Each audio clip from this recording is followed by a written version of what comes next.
আপনার মনে হচ্ছে কোনো কিছু একটা আপনার শেখা প্রয়োজন, বাট আপনি শিখতে পারছেন না। অথবা আপনি কিভাবে শুরু করবেন সেই বিষয়টা আপনি ক্লিয়ার করতে পারছেন না। আমি যখন ভিডিও এডিটিং শেখা শুরু করি তখন আমি আমার হাতের স্মার্টফোন যেটা দিয়ে আমি এখন ভিডিও করতেছি রাইট নাও, এই স্মার্টফোন দিয়ে আমি ভিডিও এডিটিংটা স্টার্ট করি। আমি টিউটোরিয়াল দেখতাম এখানে প্রচুর।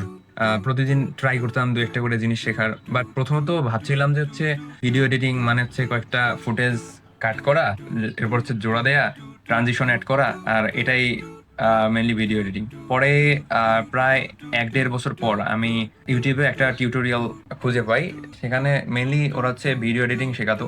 আর এটা হচ্ছে এশিয়ার একটা বড় প্ল্যাটফর্ম এডিটিং স্কুল। এটা হচ্ছে পাকিস্তান বেসড। সেখানে হচ্ছে একটা গ্লোবাল কমিউনিটি আছে। তো আমি ওখানে জয়েন করি, আর ওই কোর্সটা আমি একটা গিফট হিসেবে পাই বড় ভাইয়ের কাছে। তো ওই কোর্সটা আমি কমপ্লিট করি, আর কোর্সটা কমপ্লিট করার পর আমার এডিটিং নিয়ে পুরো ধারণা চেঞ্জ হয়ে গেছে যে আসলে এডিটিং বিষয়টা কি। একজন একটা কন্টেন্ট রেডি করলো, এখন কন্টেন্টটা আরেকজন কেন দেখবে? মানে ওনারা তো কোনো একটা পারপাজেই কন্টেন্টটা তৈরি করছে, আর ওই কন্টেন্টটাকে কিভাবে আরো এনগেজিং করা যায় সেটা একজন এডিটরের কাজ। কারণ মানুষকে আপনি যদি সেই কন্টেন্টটা উপভোগ করাতে না পারেন, অথবা হচ্ছে সেই কন্টেন্টের যে তথ্যগুলো আছে সেগুলো প্রপারলি যদি ডেলিভার করতে না পারেন, তাহলে মেইনলি হচ্ছে কেউ আপনার কন্টেন্ট কন্টিনিউ করবে না। এটাই স্বাভাবিক। এই বিষয়গুলো আমি আস্তে আস্তে হচ্ছে শিখেছি। এখন মোটামুটি একটা লেভেলে পৌঁছে গেছি যেখানে আমি বুঝতে পারি আসলে কন্টেন্টটা কিভাবে কাজ করে, এবং মানুষ সেই কন্টেন্টটা কেন দেখবে। আর প্রথম যে কথাটা বলছিলাম সে হচ্ছে কোনো একটা আপনি কিছু শুরু করতে চাচ্ছেন বা হচ্ছে স্কিল শিখতে চাচ্ছেন, বা বুঝতে পারছেন না যে কিভাবে শুরু করবেন।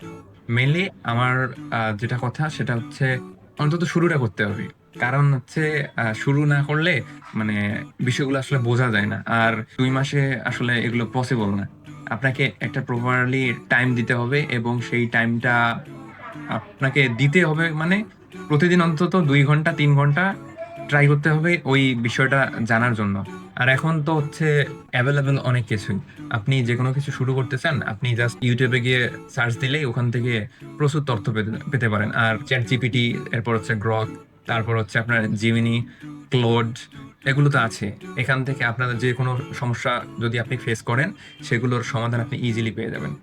আর শেষ কথায় হচ্ছে প্রথমত আপনাকে শুরু করতে হবে, অন্তত ট্রাই করে দেখতে হবে যে আসলে এটা কাজ করে কিনা, অ্যাটলিস্ট ৬ মাস।